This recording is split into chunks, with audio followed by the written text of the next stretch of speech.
So what I decided to make today is a dish for my husband. He deserves to have some pork and beef, even though I can't. And he honestly fusses at me for doing this because he likes to eat the way I do. He just feels bad that he's eating it and I can't eat it. It doesn't bother me. It does not bother me. I've had these allergies for over 25 years, so I'm used to them. But what I'm gonna make him is some country style pork ribs, and I did wash these. That's just me, you don't have to. And we're gonna make these in the crock pot, but we're gonna do something a little bit different with them today. So the first thing I'm gonna do is I'm going to add a half a cup of water to this crock pot. And then I'm going to add some liquid smoke.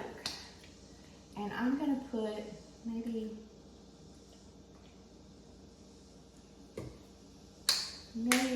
about 3 or 4 splashes, maybe 3 or 4 teaspoons. I'm just guessing at that. And then once I've got that done, I'm going to add my spices together. I don't have a recipe for this. I'm making it up as I go, but I just picked out some spices that I thought sounded good on these pork ribs. So the first spice is paprika. And I'm going to put 1 teaspoon in this bag. Next spice I'm going to use is garlic powder, and I'm going to add 1 teaspoon of garlic powder, some Cajun seasoning. This is the no salt Cajun seasoning, and I'm going to add 1 teaspoon. Some onion powder. I'm going to add 1 teaspoon of onion powder. I'm just going to give it a shake.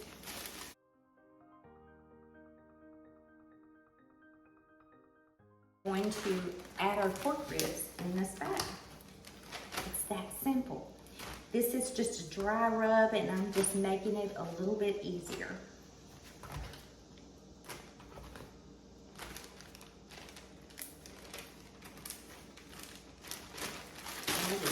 Shake it all about. Y'all remember going to the skating rink when you were younger and they played the hokey pokey? You know, you shake it all about. That's just what came to my mind. But we are going to shake it all about. They are nice and coated. And now I'm going to take 1 rib at a time, and I'm going to take a piece of pork bacon, and I'm going to wrap it around this rib.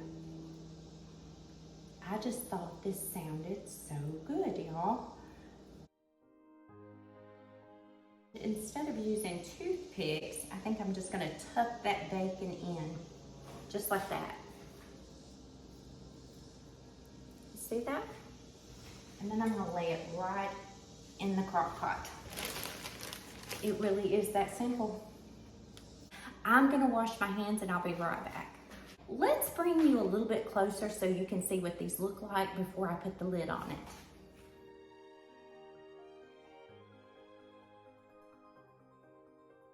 Oh yeah, I think my husband's really going to enjoy these pork ribs.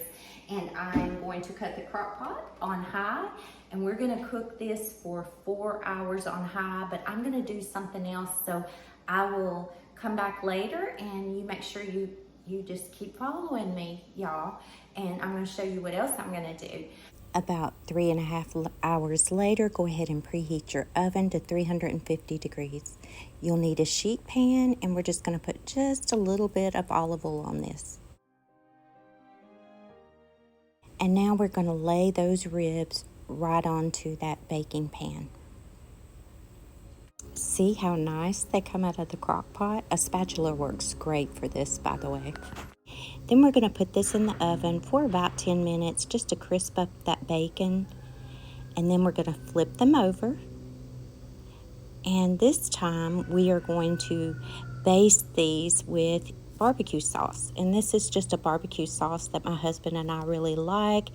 It has been discontinued. This is Kentucky bourbon. I believe it was a Kroger brand, and we bought about a case of this when they discontinued it. But you can use your favorite barbecue sauce, And when you baste this on, you are not going to rub it in.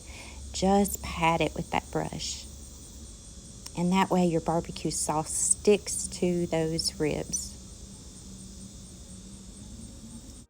Now back in the oven they go for another 10 minutes. And then we'll take them out and flip them over again. And we are going to baste the other side with some barbecue sauce. This time we are going to turn the oven off of bake and put it on broil.